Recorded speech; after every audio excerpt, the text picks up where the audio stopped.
Aux États-Unis, le festival de Sundance 2024, consacré au cinéma indépendant et qui se tient chaque année dans l'Utah, a diffusé en avant-première un documentaire intitulé The Greatest Night in Pop.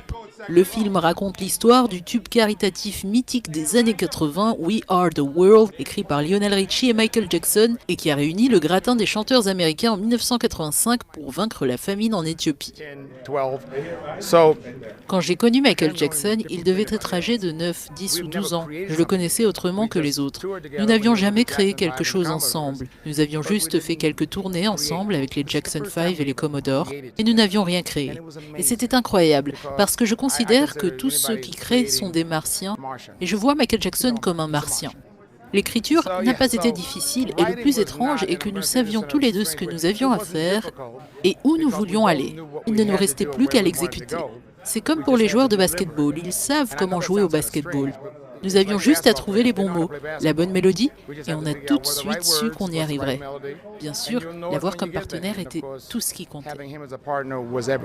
Réalisé par Bao Nguyen, le documentaire retrace l'entreprise colossale qui a consisté à réunir le super groupe le plus impressionnant du monde à une époque où les téléphones portables n'existaient pas encore. Il aura tout de même fallu gérer les tensions entre les interprètes pour enregistrer ce tube fraternel et fédérateur. J'avais cette responsabilité de faire collaborer les artistes. J'avoue qu'ils m'ont facilité la tâche. Quand Ray Charles est entré dans la salle, il a été le maître des lieux. Vous savez, parce que Billy Joel idolâtrait Ray. Et puis, il y avait aussi Bob Dylan.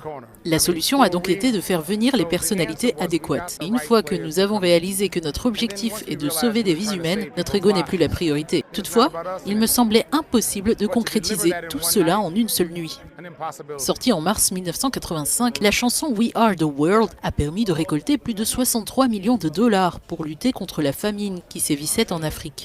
Le documentaire, intitulé The Greatest Night in Pop, sera disponible en streaming dès le 29 janvier.